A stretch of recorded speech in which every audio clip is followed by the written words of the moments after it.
As a modern-day female consumer, I am personally not attracted to the overbearing, over-sexualized, and unrealistic fragrance ads that adorn billboards, digital advertising, and social media.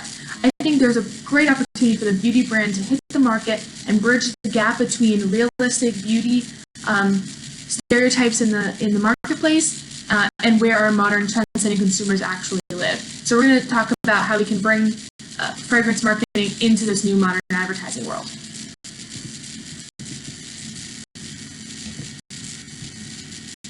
So we're going to talk about, of course, we're going to talk about where we are now. Where do we stand in the playing field against our competitors? What does our target market look like? And of course, who does our target market look like? Who is the ideal person that we're trying to reach? And of course, we're going to talk about where we want to be at the end of this. What is our end goal? What are the metrics that we're looking to fulfill? And then, of course, we're going to talk about how we're going to get there, how we're going to get to this point of success, and what we're going to look for along the way. And then we're going to talk about some logistics and, of course, a recap. So, of course, the playing field. So True Fragrance reports that 90% of women and 81% of men who identify themselves as trendsetters use perfume or cologne. So we know that there's still a marketplace for it. It definitely seems like it's a dying industry, but that's absolutely not true. You already know that, and so we're going to capitalize on that area. Then we talk about the celebrity status. You see celebrities in all kinds of fragrance and beauty commercials. Jennifer Aniston, Halle Berry are just two of the most popular. So this is what girls and women that are shopping are looking to aspire to be. So we're going to capitalize on that in some of the tactics that we'll talk about. And then it says 69% of women who shop online for their fragrances say that they are strongly influenced by the price of the product. What this tells us is that we have an opportunity to get a leg up on the competition. So where they're touting luxury and celebrities, we can talk about the fact that we are accessible to this demographic, the demographic of women who can maybe afford our product. And then online buying trends, just as the last statistic said, people are buying online more and more often, and we need to target ourselves towards this online buying market and make the product really, really easy and accessible for people shopping on the web.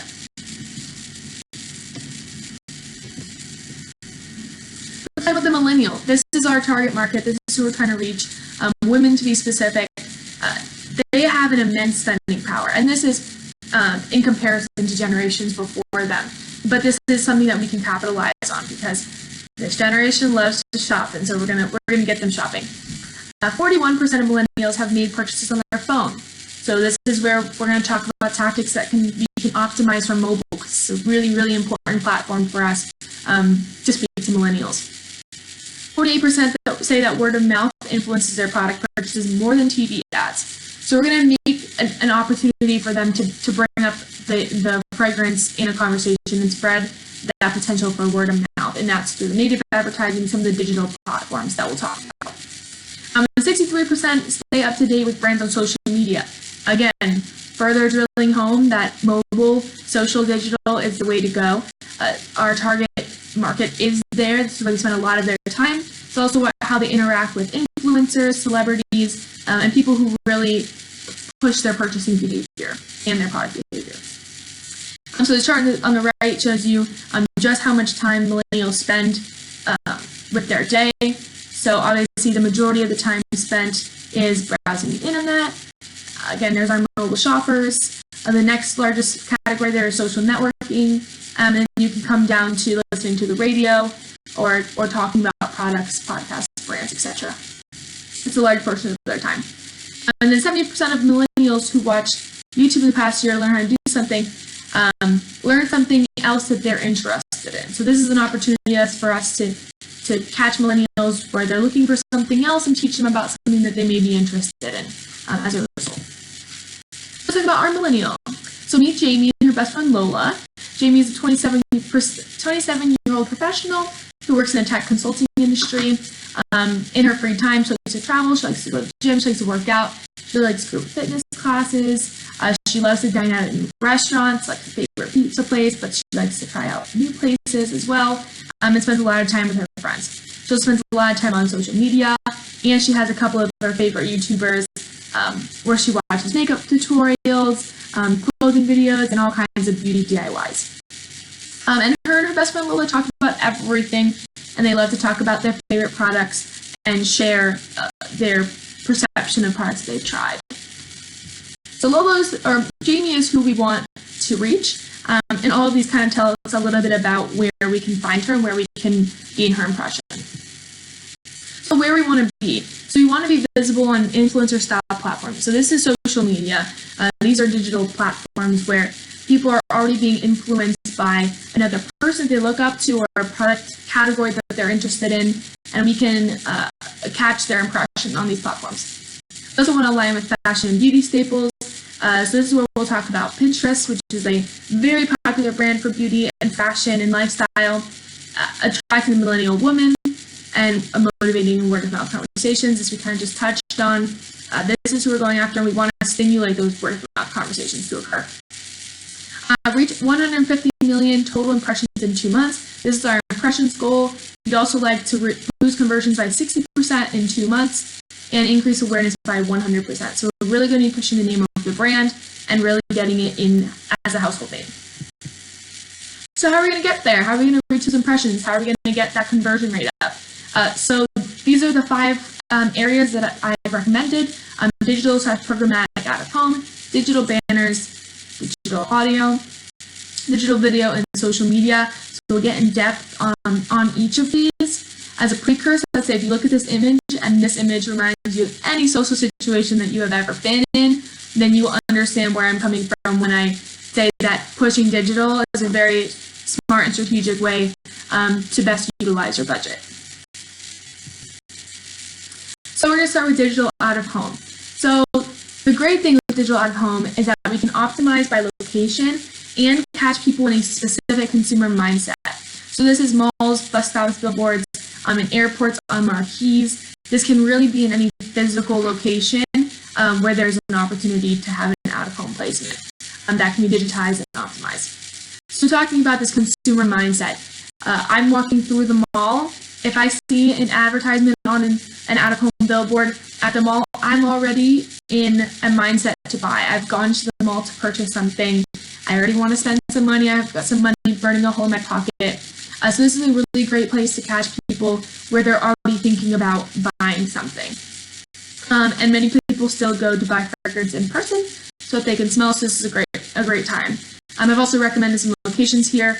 Ultra urban cities will be the best option because of reach. You have the most people to target.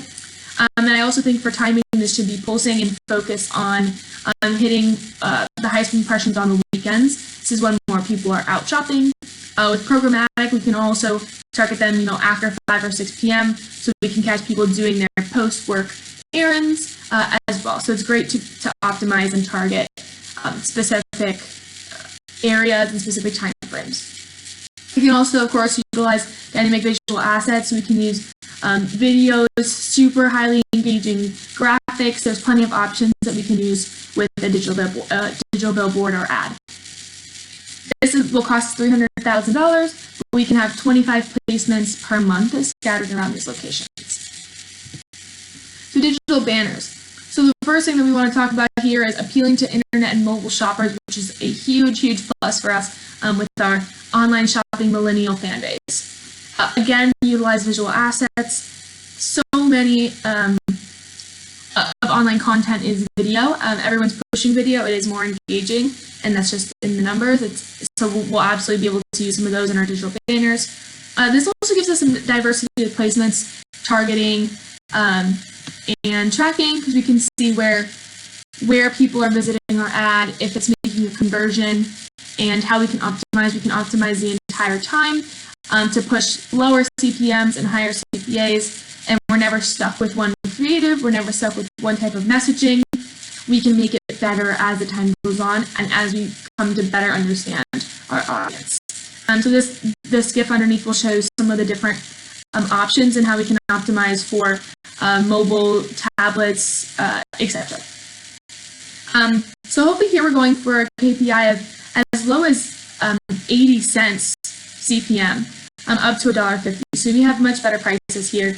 We can get very high impressions for a very low cost. We can also push them to make a direct actions to either leaving the website straight through this ad.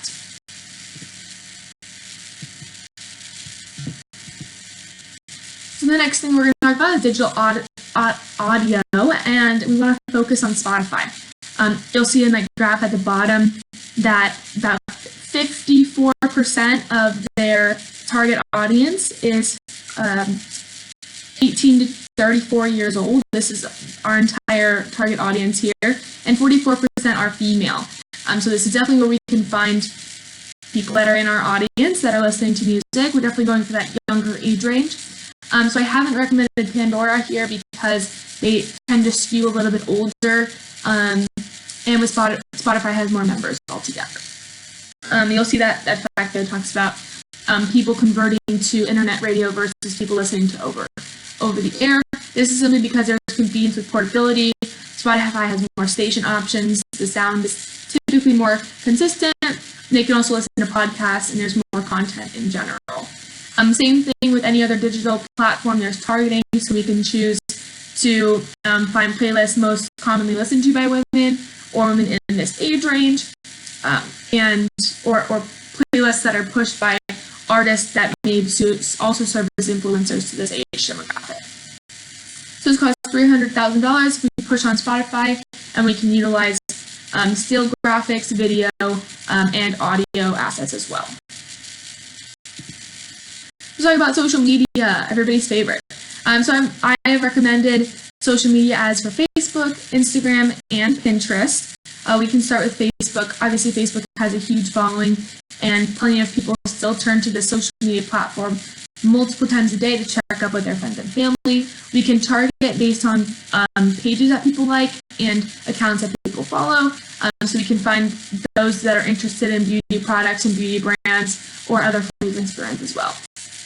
Instagram also attracts beauty advocates and brand followers, people who turn to Instagram just to look for their favorite celebrities and see what they're wearing and see what they're doing.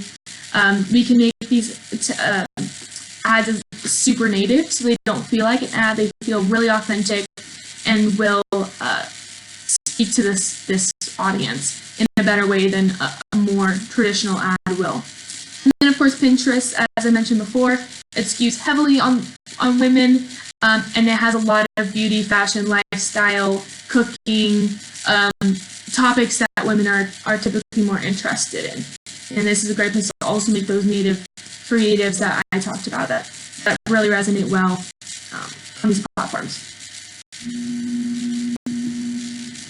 Okay, digital video. YouTube, again, the vloggers, the influencers, they all accumulate here. They have a very strong following, a very loyal following, so we can utilize skippable and non-skippable ads in between, nested in videos or pre-roll to make a more engaging and visually appealing sell to the fragrance.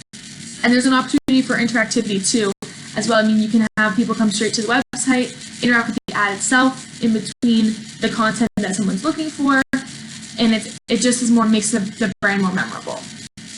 Again, try to attract in the window of a shopping opportunity. Here we want to say, if you're sitting and at home and watching a YouTube video, you're probably not doing anything else that's super pressing at the moment, which means it's really easy for you to just open another tab and start the online shopping. And I know that I'm guilty of it. I know that once I'm online, it's very easy to go to my favorite online stores and just start putting things in my cart, so we can attract our target audience in this same state of mind when they're on their computers during their leisure time.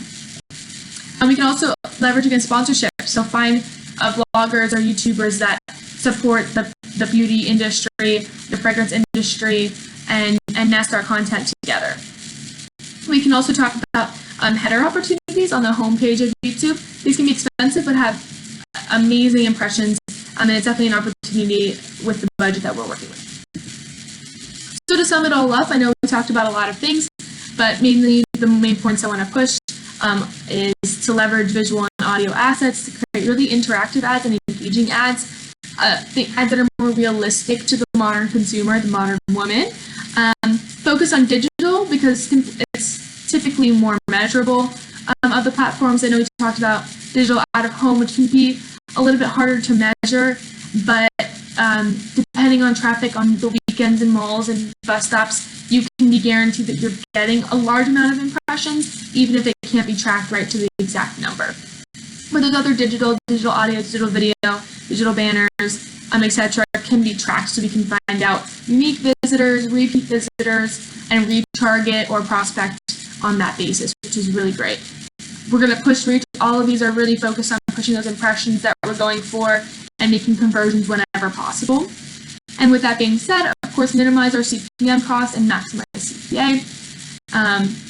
So we'll minimize CPA. We want to maximize how many conversions we're getting and minimize the cost of those. So this is a total breakout of what we're spending. So it's for out of home, as we talked about, $300,000, digital banner $600, digital audio $300, digital video $450, and social media $200, which comes out to a total of $1,850. So as you see, this leaves a little bit of wiggle room with the budget so that you can make those optimizations or switch out creative or get new ads running during the 2-month time period. All of these have really low lead up time, so these can all be implemented really quickly within your 3-month period, and again gives us some room in the budget to make adjustments or explore some of those other options such as YouTube headers, etc. that we may want to work with. So I know we talked about a lot of things. If you have any questions, please let me know. And I look forward to bringing the fragrance industry back into the modern world and doing that with your beauty fragrance. Thank you.